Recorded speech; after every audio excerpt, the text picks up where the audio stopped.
has your journey been since you left SCMHRD? Well, first of all, thank you so much for organizing it in Delhi. And I'm so happy to see the way you guys are really working hard. And I think this is what the 7th or the 8th footprint by now. My name is Deepak Goel and I'm from batch 2003. Now, if you ask me about my journey all this while, one interesting fact is that I am from one of those batches that were more called as hybrid. Because we were the first one to get our real campus. We were the ones, who lived outside and at the same time then had that luxury of having our own rooms within the campus itself. Now that is something different that we could not ever enjoy the swimming pool and the other halls around, for which we always paid the fees. However, I'm sure that, and I trust that all our juniors are really enjoying it. Now, the journey so far was more about Deepak Goel as a person, SCMHRD as an institution. I started like a typical employee, then I got into a garb of entrepreneur. Now I'm an entrepreneur, and I think this journey all happened because the way we were chiseled and the way we were sculpted in SCMHRD. So much so that we could see that if we really have to be a real SCMHRDian, the kind of things we learned, we need to get into a new avatar altogether. I'm not sure how many of my batchmates are conforming to it. However, I could see that happened all in all these 13 plus years based on the learnings we got from SCMHRD. So that's what, if you ask me about that, how is journey so far. Now I'm enjoying my current role as an entrepreneur. I'm able to set up my 3 business ventures, especially when everyone said that it is not any MBA's cup of tea. And with the typical notions about that if you really have to set up any business venture, you need to have a great team in place, you need to have funding in place, you need to be from some generation of business family. However, one non-conformance is standing in front of you. And the way things have now turning around, I could see that it is what I learned during my SCMHRD days, that whatever work I'm doing now is more going with the government's vision of building new India altogether.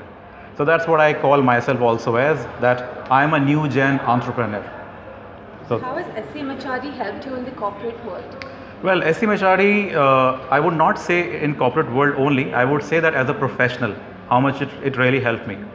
Number one thing, again, I'm not sure how many departments you have now actually running with full-time employees out there. We also had the same thing where we were told that here's a B school with a standard way of functioning around. But as soon as we landed up there, we realized that we were the only ones, along with few faculties and one director, and yes, the accounting person, to take fees from us. But yes, what we learned out of it was that it was no longer learning only by observing, but it really helped us to learn by doing things also. So much so that one thing that I always picked during my SCMHRD days, that if you really want to be successful, either in corporate world or as an entrepreneur, you have to be resilient. How well you can bounce back. So, in a typical Rockies way, if I have to say, it is not that how hard you hit, it is that how many times you can stand up by having that hard hit on you. So I think that is all because of SCMHRD upbringing, total grooming also. Because I worked with a couple of other B school graduates, and that's a big contrast I could see. That they were awesomely good when things were good. The moment they would get into testing times, they would get into challenge, and the first thing that they would do is to give up. So my learning is more about that. It made me more resilient that ways that I could take up the higher side of so-called risks. Though as an entrepreneur, I don't see any risk around. But yes, I was told that there are the risks around. However, because of the learning by doing principles, I was able to set up my business ventures.